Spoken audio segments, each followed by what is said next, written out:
It's 2.5 months since Prime Minister Netanyahu restarted offensive operations.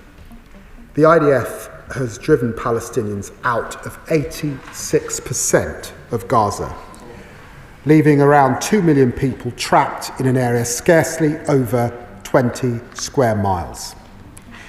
Whatever this Israeli government might claim, repeated displacement of so many civilians is not keeping them safe. In fact, it's quite the reverse. The new Israeli aid system is inhumane, it's dangerous, and it deprives Gazans of human dignity. It contradicts long-established humanitarian principles. It creates disorder Hamas is now exploiting, with distribution points reduced from 400 to just 4. It forces desperate civilians, children among them, to scramble unsafely for the essentials of life. It's a grotesque spectacle, wrecking a terrible human cost.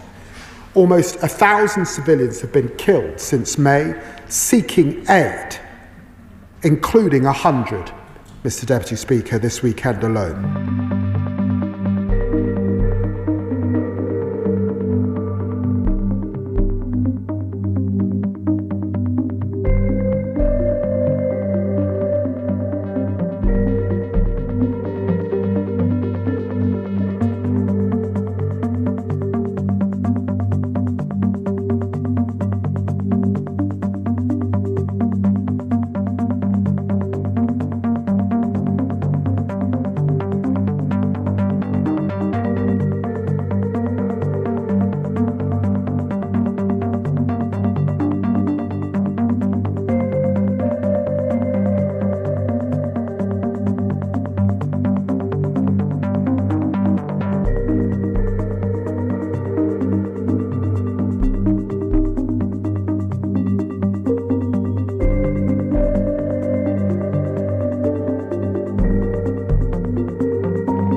Our top local story this morning is that Australia has joined 24 other nations, including the UK and France, in condemning Israel over the deaths of hundreds of Palestinians seeking aid in recent weeks. The statement accuses Israel of, quote, an unacceptable denial of humanitarian aid, adding the Israeli government aid delivery model is dangerous and deprives Gazans of human dignity. Hamas has applauded that. Israel has criticised it. Joining us live now is the former IDF spokesperson and the senior fellow at the Foundation for Defence of Democracies. It's Jonathan Conricus. Good to have you with us again this morning, Jonathan. So let's first of all start with your reaction to that statement by, as I mentioned, Australia and the UK, as well as France and others. What's your response? Yes, good morning. I'm saddened by it because, plainly speaking, I think it's wrong. I think it's simplistically looking at the situation and picking the wrong side for who's accountable and who should be held accountable for the situation in Gaza. Yes, Israel is fighting, but this situation isn't Israel's fault. The war was started by Hamas. It could have ended a long time ago, many times over, if Hamas had surrendered and given up the hostages. What they are doing is keeping Gazan civilians as their hostage. They are using them both on the battlefield as their human shields, and now they're benefiting from their suffering. And I am saddened that so many Western governments are falling for Hamas propaganda and not seeing the reality, the cruel, horrible reality in Gaza under Hamas for what it really is, and doing the easy thing, which is to blame the Jewish state for what's going on. Well, I mean, killing innocent civilians, including women and children, I mean, do you accept any responsibility for that?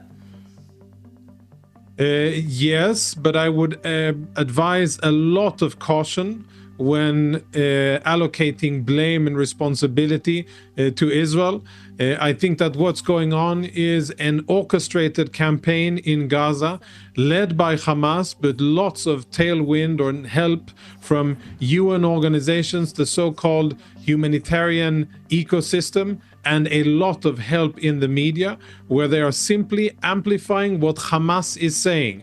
If there are alleged casualties in Gaza, they blame it on Israel. Nobody verifies it. There's no proof of anything. It is Hamas saying it. And then it is reported across international media as if it is true and as if it really is exactly what happened. It's a war zone where horrible things are happening. The war zone is controlled by a terrorist organization, Hamas.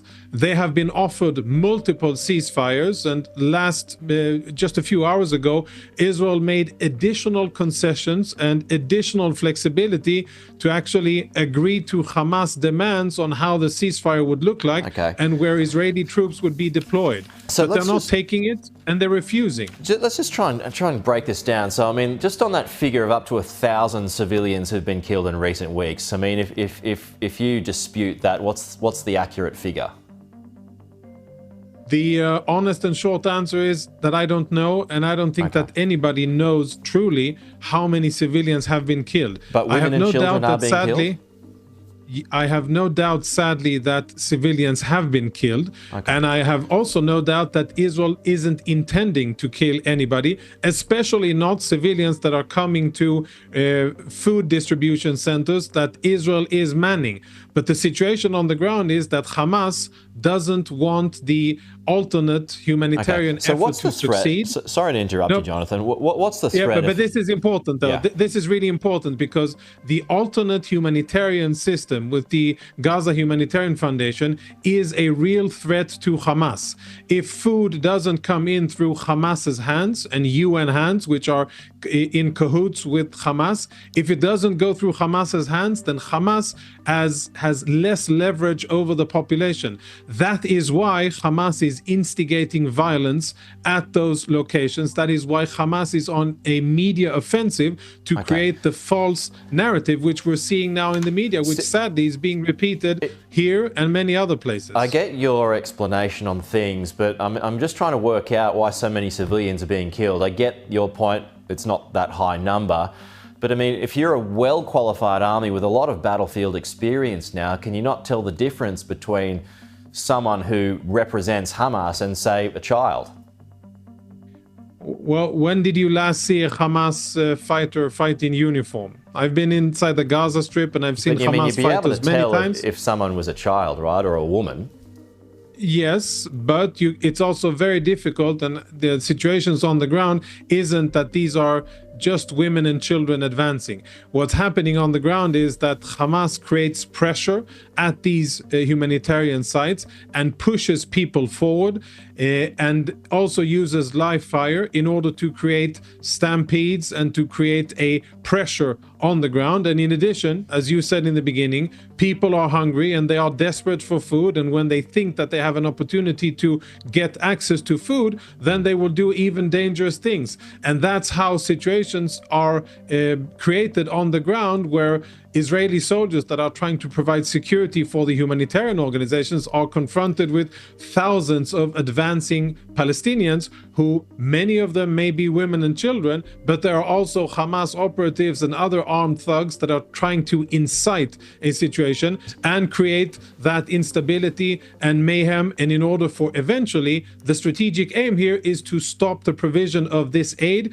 because that serves Hamas's purposes. And I think it's really important to keep in mind who stands to gain from Israel stopping the flow of humanitarian aid through the Gaza Humanitarian Foundation. The only organization that would be benefited from that is Hamas. They are trying to stop it, and they're using Palestinians, they're using international media in order to do it.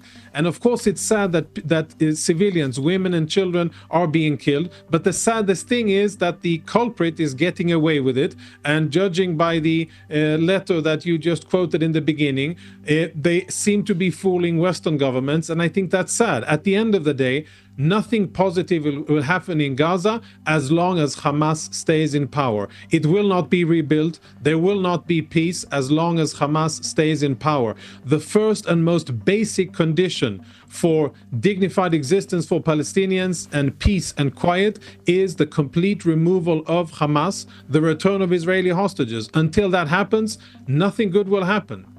Okay, we'll have to leave it there. But Jonathan, good to have you with us again today.